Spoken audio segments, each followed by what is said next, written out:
ಎಲ್ಲರೂ ನಮಸ್ತೆ. ನನ್ನ ಹೆಸರು ಜಯಂತ್ ಟಿ. ಧರ್ಮಸ್ಥಳ ಪೊಲೀಸ್ ಠಾಣೆಯ ಪ್ರಕರಣ ಸಂಖ್ಯೆ 39/2025. ಈ ಪ್ರಕರಣ ದಾಖಲಾದ ನಂತರ ಈ ಪ್ರಕರಣವನ್ನು SIT ಅವರಿಗೆ ವರ್ಗಾವಣೆ ಮಾಡಿ SIT ತಂಡ ತನಿಖೆ ನಡೀತಾ ಇದೆ. ಅಂದರೆ ಧರ್ಮಸ್ಥಳ ಗ್ರಾಮದಲ್ಲಿ ಶವ ಹೂತಾಕಿರುವ ಪ್ರಕರಣ. ಈ ಪ್ರಕರಣದ ಸಾಕ್ಷಿದಾರ ದೂರುದಾರ ಚಿನ್ನಯ್ಯ, ಅಂದರೆ ಅವತ್ತು ಮುಸ್ಕುದಾರಿ ಅಂತ ಹೇಳ್ತಾ ಇದ್ದ, ಇವತ್ತು ಅವನ ಹೆಸರನ್ನೇ ಎಲ್ಲರೂ ಬಹಿರಂಗಪಡಿಸಿದ್ದಾರೆ, ಚಿನ್ನಯ್ಯ. ಈ ಚಿನ್ನಯ್ಯ 164 ಸ್ಟೇಟ್ಮೆಂಟನ್ನು ನ್ಯಾಯಾಲಯಕ್ಕೆ ಕೊಟ್ಟಿದ್ದಾನೆ. ನ್ಯಾಯಾಲಯಕ್ಕೆ ಕೊಡುವಾಗ ಅಲ್ಲಿ ಜಡ್ಜು ಟೈಪಿಸ್ಟ್ ಅಲ್ಲದೆ ಬೇರೆ ಯಾರೂ ಇರಲ್ಲ. ಅವತ್ತು ಅವನು ಏನು ಬೇಕು, ಅವನಿಗೆ ಏನು ಸ್ವಾತಂತ್ರ್ಯ ಇದೆ ಅದರಲ್ಲಿ ಅವನಿಗೆ ಎಲ್ಲವನ್ನೂ ಅವರು ನೇರವಾಗಿ ಅವ್ರ ಮುಂದೆ ಹೇಳ್ಬೋದಿತ್ತು. ಅದನ್ನು ಹೇಳಿದಾನೆ. ಸತ್ಯಾಸತ್ಯ ಘಟನೆಯನ್ನು ಅಂದಿನ ತನಕ ಅವ ಹೇಳಿರ್ತಾನೆ. ಇದಾದ ನಂತರ ಇವಾಗಲೂ 1 ವರ್ಷ ಆಗ್ತಾ ಇದೆ. ಇನ್ನೊಂದು ತಿಂಗಳು ಆದರೆ 1 ವರ್ಷ ಆಗುತ್ತೆ. ಇಷ್ಟೊತ್ತಿಗೆ ಹೈಕೋರ್ಟಿಗೆ ಒಂದು ಅರ್ಜಿ ಹಾಕ್ತಾ ಇದ್ದಾನೆ. 200 ಕೋಟಿ, 1-2 ಕೋಟಿ ಅಲ್ಲ, 200 ಕೋಟಿ ಹೋರಾಟಗಾರರು ಕೇರಳ ಮೂಲದಿಂದ ಪಡೆದು, ಅದರೊಂದಿಗೆ ಬಹುಭಾಷಾ ನಟ ಪ್ರಕಾಶ್ ರೈ, ಅದು ಅಲ್ಲದೆ ಚಿತ್ರದುರ್ಗ ರಿಟೈರ್ಡ್ ಜಡ್ಜಿಯವರ ಮಗಳು ರಮಾ ನಾಗರಾಜು, ಇವರು ಇದರೊಂದಿಗೆ ಸೇರಿ ದೊಡ್ಡ ಡೀಲ್ ನಡೆಸಿ ಧರ್ಮಸ್ಥಳ ದೇವಸ್ಥಾನಕ್ಕೆ ಷಡ್ಯಂತ್ರ ಮಾಡಿರೋದು, ದೇವಸ್ಥಾನ ವಿರುದ್ಧ ಷಡ್ಯಂತ್ರ ಮಾಡಿರೋದು, ಧರ್ಮಸ್ಥಳಕ್ಕೆ ಬರುತ್ತಿರುವ ಭಕ್ತರಿಗೆ ತೊಂದರೆ ಆಗಿರೋದು, ಈ ರೀತಿಯಲ್ಲಿ ಒಂದು ದೂರು ಕೊಟ್ಟಿದ್ದಾನೆ. ಅದು ಇವಾಗ ದೊಡ್ಡ ಸುದ್ದಿ ಆಗ್ತಾ ಇದೆ. 2-3 ದಿನದಿಂದ ದೊಡ್ಡ ಸುದ್ದಿ ಅದೇ ಆಗ್ತಾ ಇದೆ. ಇದೇನು 200 ಕೋಟಿ ಡೀಲು. ಇದರೊಂದಿಗೆ ಇವಾಗ ರಾಜಕೀಯ ವ್ಯಕ್ತಿಗಳು ಕೈ ಜೋಡಿಸಿ ಈ SIT ತನಿಖೆಯನ್ನೇ ನಿಲ್ಲಿಸುವ ಒಂದು ಹಂತಕ್ಕೆ ತರುವ ಉದ್ದೇಶವನ್ನು ನಡೀತಾ ಇದೆ. ಇಂಥ ಸಂದರ್ಭದಲ್ಲಿ ನಾವು ನಮ್ಮ ಹೋರಾಟಗಾರರು ಎಲ್ಲರೂ ಕೂತು ಆಲೋಚನೆ ಮಾಡಿದ್ದೀವಿ, ಏನು ವಿಷಯ ಅಂದರೆ ಈ ಮುಂಚೆನೇ ನಮ್ಗೆ ಗೊತ್ತಿತ್ತು. ಪ್ರತಿಯೊಂದು ಪ್ರಕರಣವನ್ನು, ಆ ಧರ್ಮಸ್ಥಳ ಆಗಿರುವಂಥ ಪ್ರತಿಯೊಂದು ಪ್ರಕರಣವನ್ನು ಯಾವುದಾದೊಂದು ರೀತಿಯಲ್ಲಿ ಮುಚ್ಚಾಕೋದು, ಇಲ್ಲ ಹೋರಾಟಗಾರನನ್ನು ಹೊಡೆದು ಬೀದಿ ಪಾಲು ಮಾಡೋದು, ಇಲ್ಲ ಹೋರಾಟಗಾರರ ಮೇಲೆ ಪ್ರಕರಣ ದಾಖಲು ಮಾಡೋದು, ಇಲ್ಲ ನೊಂದವರು ಯಾರು ದೂರು ಕೊಡ್ತಾರೆ ಅವರ ಮೇಲೆ ಪ್ರಕರಣ ದಾಖಲು ಮಾಡೋದು, ಎಲ್ಲವನ್ನು ದೂರ ತರಿಸೋ ಕೆಲಸ ಇಂದಿನ ತನಕ ಆಗಿರೋದು. ಪದ್ಮಲತಾ ಪ್ರಕರಣದ ಅದೇ ಆಗಿರೋದು. ಸೌಜನ್ಯ ಪ್ರಕರಣದ ಅಷ್ಟೇ, ಒಂದೇ ಒಂದು ಹೋರಾಟ ಮಾಡಲಿಕ್ಕೆ ಅನುಮತಿ ಕೊಡ್ತಾ ಇಲ್ಲ. ಈ ರೀತಿಯಲ್ಲಿ ಅವರು ಈ ಅತ್ಯಾಚಾರಿಗಳು ಧರ್ಮಸ್ಥಳ ಗ್ರಾಮದಲ್ಲಿರುವಂಥ ಅತ್ಯಾಚಾರಗಳು ರಾಜಾರೋಷವಾಗಿ ಓಡಾಡ್ತಾ ಇದ್ದಾರೆ. ಇವಾಗ ಈ ಒಂದು ದೂರು ತಮ್ಮನ ಚಿನ್ನಯಿಂದ ಕೊಡಿಸೋ ಉದ್ದೇಶ ಅಂದರೆ, ಈ ಹಿಂದೆ ಕೆಲವೊಂದು ಮಾಧ್ಯಮದಲ್ಲಿ ಹೇಳ್ತಾ ಇದ್ರು, ಚಿನ್ನಯ್ಯನ ಹೆಂಡತಿಯವರು ನಮಗೆ ಅವ್ರನ್ನ ಕರ್ಕೊಂಡು ಬರಲಿಕ್ಕೆ 1 ಲಕ್ಷ ಬಾಂಡ್ ಕೊಡಲಿಕ್ಕಿಲ್ಲ, ನಮಗೆ ಯಾರು ಸಹಕಾರಕ್ಕೆ ಇಲ್ಲ, ಯಾರು ಇಲ್ಲಂತ ಹೇಳಿದ್ರೆ ಸರ್ಕಾರಿ ವಕೀಲ ಅವರಿಗೆ ನೇಮಕ ಮಾಡಿರೋದು. ಆದರೆ ಇವಾಗ ಪ್ರಸಿದ್ಧಿ ಪಡೆದಿರುವಂಥ ವಕೀಲ ಮುಖಾಂತರವಾಗಿ ಹೈಕೋರ್ಟ್ ಮೆಟ್ಟಿಲಿರೋದು. ಹಾಗಿದ್ರೆ ಹಿಂದೆ ಯಾರು ಫಂಡಿಂಗ್ ಮಾಡ್ತಾ ಇರೋದು? ಅಲ್ಲಿ ಜೈಲಿಂದ ಕರೆಸಿ ತಂದಿರೋದು, ಅಲ್ಲೆಲ್ಲೋ ಧರ್ಮಸ್ಥಳ ಕಡೆನೇ ಎಲ್ಲೋ ಕೂರಿಸ್ತಾರಂತೆ, ಒಳ್ಳೆ ಆರಾಮವರು ದೊಡ್ಡ ಲಾಡ್ಜಲ್ಲಿ ಕೂರಿಸ್ತಾರೆ. ಅದರೆಲ್ಲ ಇನ್ವೆಸ್ಟ್ಮೆಂಟ್ ಯಾರು ಮಾಡ್ತಾ ಇರೋದು? ತಿಂಗಳಿಗೆ ಎಷ್ಟು ಬೇಕಾಗತ್ತೆ ಇವರೇ ಖರ್ಚು ವೆಚ್ಚ? ಇದೆಲ್ಲ ನೋಡ್ತಾ ಇದ್ದರೆ ಇವರ ಉದ್ದೇಶ ಏನಂತ ಹೇಳಿದ್ರೆ, ಈ ಸಾಕ್ಷಿಯನ್ನು ಏನಾದರೂ ಮಾಡಿ ಮುಗಿಸಬೇಕು. ಈ ಉದ್ದೇಶ, ಈ ಸಾಕ್ಷಿಯನ್ನು ಮುಗಿಸುವ ಉದ್ದೇಶ ಏನಂತ ಹೇಳಿದ್ರೆ, SIT ಅವರು ರಾಜ್ಯ ಸರ್ಕಾರಕ್ಕೆ ಒಂದು 4 ತಿಂಗಳ ಹಿಂದೆನೇ 1000 ಪುಟದ ಗೌಪ್ಯ ಮಾಹಿತಿಯನ್ನು ನೀಡಿದ್ದಾರೆ. ನನಗೆ ತನಿಖೆ ಅನುಮತಿ ಕೊಡಿ. ಮಧ್ಯಂತರ ವರದಿ ರಾಜಕೀಯ ವ್ಯಕ್ತಿಗಳು ಕೇಳಿದ ರೀತಿಯಲ್ಲಿ ಸರ್ಕಾರಕ್ಕೆ ಕೊಟ್ಟಾಯಿತು, ನ್ಯಾಯಾಲಯಕ್ಕೆ ಕೊಟ್ಟಾಯಿತು. ಅದರ ಮಧ್ಯೆಯಲ್ಲಿ 1000 ಪುಟದ ವರದಿಯನ್ನು ಸರ್ಕಾರಕ್ಕೆ SIT ಅವರು ಕೊಟ್ಟಿರ್ತಾರೆ. ಈ SIT ಅವರು ಕೊಟ್ಟರೆ ಈ ವರದಿಗೆ ತನಿಖೆಯ ಅನುಮತಿ ಕೊಟ್ಟರೆ, ಅದು ಯಾರು ಚಿನ್ನಯ್ಯ ದೂರು ಕೊಟ್ಟ, ಯಾರ ವಿರುದ್ಧ ದೂರು ಕೊಟ್ಟ ಅಲ್ಲಿಗೆ ಹೋಗಿ ಸೇರುತ್ತೆ ಅದು. ಈ ಒಂದು ಕಾರಣದಿಂದ 4 ತಿಂಗಳಿಂದ ಸರ್ಕಾರ ಅದಕ್ಕೆ ಅನುಮತಿ ಕೊಡ್ತಾ ಇಲ್ಲ. ನಾವು RTIಯಲ್ಲಿ ಕೇಳ್ತೀವಿ, ಅದರ ವರದಿ ಕೊಡಿ ಅಂತ. ನಮಗೂ ಇಲ್ಲ, ಅದು ತನಿಖೆ ಹಂತದಲ್ಲಿದೆ ಅಂತ SIT ಅವರಿಗೆ ಕಳಿಸಿ SIT ಅವರು ನಮಗೆ ಕೊಟ್ಟಿರ್ತಾರೆ. ತನಿಖಾ ಹಂತದಲ್ಲೇ ಗೌಪ್ಯ ಮಾಹಿತಿ ಕೊಡ್ಲಿಕ್ಕೆ ಆಗಲ್ಲ, ತನಿಖೆಗೆ ತೊಂದರೆ ಆಗ್ತದೆ. ಆಯಿತು, ಒಪ್ಕೊಂಡೆ, ತನಿಖೆ ತೊಂದರೆ ಆಗುತ್ತೆ. ಸರ್ಕಾರ ಏನಕ್ಕೆ 4 ತಿಂಗಳು ವಿಳಂಬ ಮಾಡ್ತಾ ಇರೋದು? ಏನು SIT ಅವರು ಕೆಲಸ ಮಾಡ್ತಾ ಇಲ್ಲ ಅಂತ ತೋರಿಸಿಲಿಕ್ಕ, ಇಲ್ಲ SIT ಅವರು ಕೆಲಸ ಮಾಡ್ತಾ ಇಲ್ಲ ಅನ್ನೋದು ಸುದ್ದಿ ಮಾಡಲಿಕ್ಕ? ಅದನ್ನು ಕೊಡ್ಬೋದು ತಾನೆ, SIT ಅವರು ಕೇಳಿದ್ರೆ ಕೊಡ್ಬೋದು ತಾನೆ. ಇವೆಲ್ಲರೂ ಷಡ್ಯಂತ್ರ ಮಾಡಿ ಹೋರಾಟಗಾರರು ಅಂತ ಹೇಳ್ತಾರೆ. ಹಾಗೆ ಹೋರಾಟಗಾರರು ಷಡ್ಯಂತ್ರ ಮಾಡಿದಾರಂತೆ ಪ್ರೂಫ್ ಮಾಡ್ಲಿಕ್ಕೋಸ್ಕರ ಮಾಡ್ತಾ ಇರೋದಾ? ಹೋರಾಟಗಾರರು ಷಡ್ಯಂತ್ರ ಮಾಡಿದಾರಂತೆ ಇಟ್ಕೊಳ್ಳೋಣ, ಅದು ಯಾವ ಆಧಾರ ಮೇಲೆ ಹೇಳ್ತಿದ್ದೀರಾ ಇವಾಗ? ಅಂದರೆ ಬಂಗ್ಲಗುಡ್ಡೆಯಲ್ಲಿ ಒಂದು ಹೆಣ ಸಿಕ್ಕಿರಬಾರ್ದು, ಈಗಾಗಲೇ ವರದಿಯಲ್ಲಿದೆ 8-9 ಹೆಣಗಳು ಸಿಕ್ಕಿರೋದು, ಸಾವಿರಾರು ಅಸ್ಥಿಪಂಜರ ಸಿಕ್ಕಿರೋದಿದೆ, ಹಿಂಸೆಯಿಂದ ಕೊಲೆ ಆಗಿರೋದಂತ ವರದಿ ಬಂದಿದೆ, FSL ಹೆಣ್ಣು ಮಕ್ಕಳದು ಇದೆ ಅಂತಿದೆ, ಅದು ಹಿಂಸೆಯಿಂದ ಕೊಲೆ ಆಗಿರೋದಂತ ವರದಿ ಇದೆ ಅಂತ ಮಾಧ್ಯಮದೆಲ್ಲ ನೋಡ್ತಾ ಇರ್ಬೋದು. ಹಾಗಾದ್ರೆ ಯಾವ ರೀತಿಯಲ್ಲಿ ಹೋರಾಟಗಾರರು ಷಡ್ಯಂತ್ರ ಮಾಡ್ಬೋದು?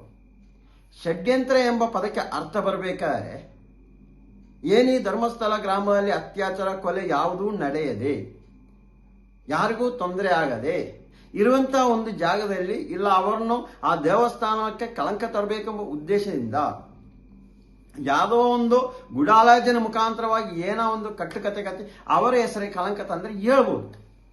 ಅದೇ ಈ ರೀತಿಯಲ್ಲ, ಅಲ್ಲಿ ಇದೆ, ಸಿಕ್ಕಿದೆ. ಇನ್ನು ನೋಡಿ ಅಲ್ಲಿ ಇನ್ನೊಂದಿಬ್ರು ಕೊಟ್ಟಿದ್ದಾರೆ ದೂರು, ಹೌದು ಇಂಥ ಕಡೆ ಊತಾಕಿಲ್ಲ, ಅದನ್ನು ತೆಗಿಲಿಕ್ಕೆ ಬಿಟ್ಟಿಲ್ಲ. ಅಧಿವೇಶನ ಚರ್ಚೆ ಮಾಡಿದ್ರು, SITಯನ್ನೇ ನಿಲ್ಸೋ ಹಂತಕ್ಕೆ ಬಂತು. ನಾವು ಕೇಳ್ತಾ ಇರೋದು ತನಿಖೆ ಕೊಡಿ. ಇವಾಗ ಇದೇನಾಗ್ತದೆ ಅಂತ ಹೇಳಿದ್ರೆ, ಚಿನ್ನಯ್ಯ ಎಂಬ ಒಂದು ಸಾಕ್ಷಿ, ಪ್ರಮುಖ ಸಾಕ್ಷಿ, ಈ ಚಿನ್ನಯ್ಯನನ್ನು ಏನಾದರೂ ಮಾಡಿ ಮುಗಿಸಬೇಕು, ಹೋರಾಟಗಾರರ ತಲೆಗೆ ಕಟ್ಟಿಡಬೇಕು, ಇದು ಉದ್ದೇಶ ಇವತ್ತು, ಬೇರೆ ಯಾವುದೇ ಉದ್ದೇಶ ಇಲ್ಲ. ಚಿನ್ನಯ್ಯನ ಏನೇ ಹೆಚ್ಚು ಕಮ್ಮಿ ಆದರೂ ಚಿನ್ನಯ್ಯನ ಕುಟುಂಬದವರಿಂದ, ಅವರ ಪತ್ನಿಯಿಂದ ದೂರು ಕೊಟ್ಟು ಹೋರಾಟಗಾರನ್ನು ಒಳಗೆ ಹಾಕುವ ಹುನ್ನಾರ ನಡೀತಾ ಇದೆ. ಒಂದು ಕಡೆಯಿಂದ ಈ ಒಂದು 200 ಕೋಟಿ ವಿಷಯವನ್ನು ದೊಡ್ಡ ಸುದ್ದಿ ಮಾಡುತ್ತಾ ಕೆಲವೊಂದು ರಾಜಕೀಯ ವ್ಯಕ್ತಿಗಳು ಪ್ರಚೋದನಕಾರಿ ಹೇಳಿಕೆಗಳನ್ನು ನೀಡಿ ಜನರನ್ನು ಗಲಭೆ ಎಬ್ಬಿಸುವ ಕೆಲಸವನ್ನು ಮಾಡ್ತಾ ಇದ್ದಾರೆ.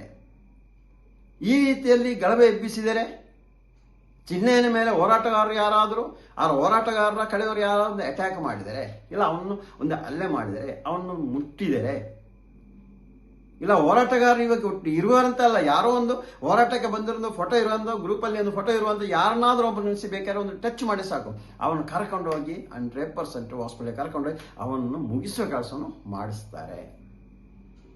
ಇದೊಂದನೇ ಉದ್ದೇಶ. ಅದು ಅಲ್ಲ, ಹೋರಾಟಗಾರನ ಮೇಲೆ ಪ್ರಕರಣ ದಾಖಲು ಮಾಡಿ ಹೋರಾಟಗಾರನೇ ಜೈಲಿಗೆ ಕಳಿಸಿ ಅವರನ್ನು ಮುಗಿಸುವ ಹುನ್ನಾರ ನಡೀತಾ ಇದೆ. ಒಂದನೇ ಸಾಕ್ಷಿ ಮುಗಿಸಿಬಿಡುವುದು, ಎರಡನೇ ಅದೇ ಪ್ರಕರಣವಾಗಿ ಹೋರಾಟಗಾರನ ಜೈಲಿಗೆ ಕಟ್ಟಿ ಹೋರಾಟಗಾರನು ಮುಗಿಸಿಬಿಡುವುದು, ಮತ್ತೆ ಯಾರು ಹೋರಾಟಗಾರ ಮುಂದೆ ಬರಲ್ವಲ್ಲ ಸ್ವಾಮಿ. ಇದೆಲ್ಲ ಒಂದು ಕಡೆ ನಡೀತಾ ಇದ್ದರೆ, ನನ್ನ ಪ್ರಕಾರವಾಗಿ ಇನ್ನೊಂದು ಕಡೆ ನಡೀತಾ ಇದೆ. ಅಂದರೆ ಇಷ್ಟೊಂದು ದೊಡ್ಡ ಸುದ್ದಿ ಮಾಡೋಣ ನೋಡಿ, ನಾನು SITವರಿಗೆ ಈ ಥರ ತನಿಖೆ ಮಾಡಿ ಅಂತ ಕೊಟ್ಟೆ, ತನಿಖೆ ಮಾಡಿಲ್ಲ, ಅದಕ್ಕೆ ನಾನು ನ್ಯಾಯಾಲಯಕ್ಕೆ ಬಂದು ನನ್ನ ಮನವಿಯನ್ನು ಮಾಡ್ತಾ ಇದ್ದೀವಿ. ಆಗ SITಯವರು ಬೇಡ, ಅವರು ಸರಿಯಾಗಿ ತನಿಖೆ ನಡೆಸ್ತಾ ಇಲ್ಲ ನೋಡಿ, ಸಾಕ್ಷಿದಾರನೇ ಸರಿಯಾಗಿ ತನಿಖೆ ನಡೆಸಿ ಅಂತ ಹೇಳ್ಬೋದಲ್ಲ.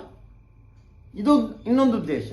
ಆವಾಗ SITಯಲ್ಲಿರುವಂಥ ಮುಖ್ಯಸ್ಥರನ್ನು ಅಂಥವ್ರನ್ನೆಲ್ಲ ಚೇಂಜ್ ಮಾಡ್ಬೋದು, ಅಲ್ಲಿಗೆ ಇವರಿಗೆ ಬೇಕಾದವ್ರನ್ನ ತಂದು ನೇಮಕ ಮಾಡ್ಬೋದು. ಬೇಕಾದವ್ರನ್ನ ಅಲ್ಲಿಗೆ ನೇಮಕ ಮಾಡಿದರೆ ಈ 1000 ಪುಟದ ವರದಿ ಇನ್ನೂ ಪಬ್ಲಿಸಿಟಿ ಆಗಿಲ್ಲ, ಅದು ಪ್ರತಿ ಯಾರ ಕೈಯಲ್ಲೂ ಸಿಗಲಿಲ್ಲ. ಅಂಥ ಸಂದರ್ಭದಲ್ಲಿ ಅದು ಅಂಥ ಒಂದು ಪ್ರಕರಣ ಇಲ್ಲ ಅಂತಲೇ ಮಾಡಬಹುದು. ಈಗ ಇರುವಂಥ ಪ್ರಣಬ್ ಮೋಹಂತಿ ಅವರ ಮೇಲೆ ಗೂಬೆ ಕೂರಿಸಬಹುದು. ಈ ರೀತಿಯಲ್ಲಿ ಷಡ್ಯಂತ್ರ ಆಗ್ತಾ ಇರೋದು. ಅದರಿಂದ ನಾನು ಕೇಳ್ತಾ ಇರೋದು ಸರ್ಕಾರಕ್ಕೆ, ಈಗಿನ ಮುಖ್ಯಮಂತ್ರಿಗೆ ಹಾಗೂ ಗೃಹ ಸಚಿವರಿಗೆ, ಅದು ಏನಿದ್ರೂ ತನಿಖೆ ಕೊಡಿ. ತನಿಖೆ ಪ್ರಾರಂಭ ಆಗಲಿ, ಜನರಿಗೆ ಗೊತ್ತಾಗ್ಲಿ ಏನಂತ, ಸತ್ಯಾಸತ್ಯ ಹೊರಗೆ ಬರಲಿ. ಇವಾಗ ಯಾವ ರೀತಿಯಲ್ಲಿ ಆಗಿದೆ ಅಂತ ಹೇಳಿದ್ರೆ, ಹೋರಾಟಗಾರರು ಹೊರಗೆ ಓಡಾಡುವಂಗಿಲ್ಲ, ಹೋರಾಟಗಾರರ ಮೇಲೆ ಅಲ್ಲೇ ಆಗೋದು ಗ್ಯಾರಂಟಿ. ಆ ರೀತಿಯಲ್ಲಿ ಆಗಿದೆ. ನಮ್ಮ ಮೇಲೆ ಏನೋ ಅಲ್ಲೇ ಆದರೆ ಅಲ್ಲಿ ಚಿನ್ನಯ್ಯ ಮೇಲೆ ಅಲ್ಲೇ ಮಾಡ್ಬೋದು.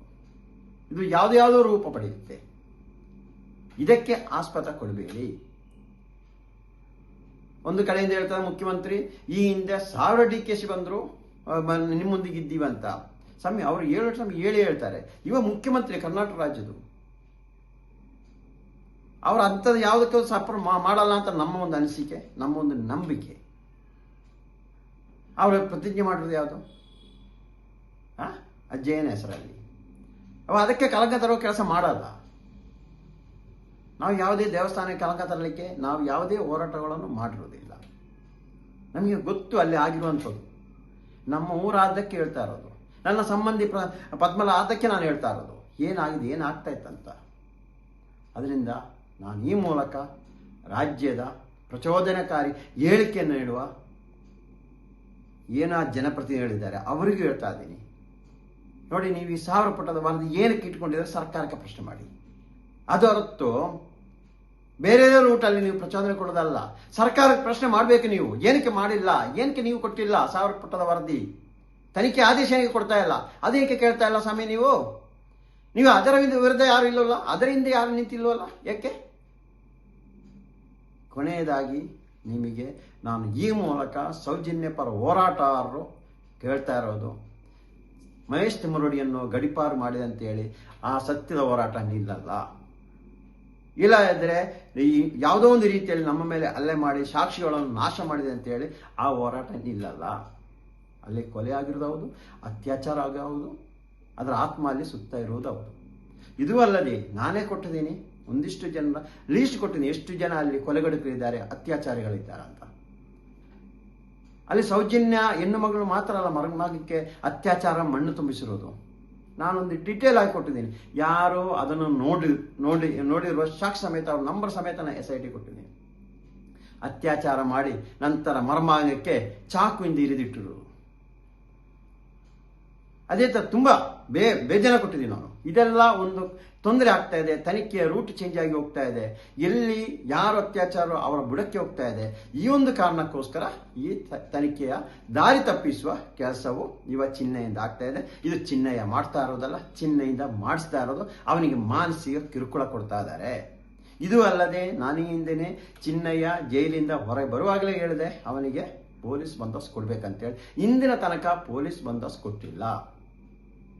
ಅವನ ರಕ್ಷಣೆಗೋಸ್ಕರ ಸರ್ಕಾರ ಮುತುವರ್ಜಿ ವಹಿಸಿ ಅವನಿಗೆ ಪೊಲೀಸ್ ಬಂದೋಬಸ್ತ್ ಕೊಡಬೇಕಂತೂ ಈ ಮೂಲಕ ನಾವು ಹೇಳ್ತಾ ಇದ್ದೀವಿ.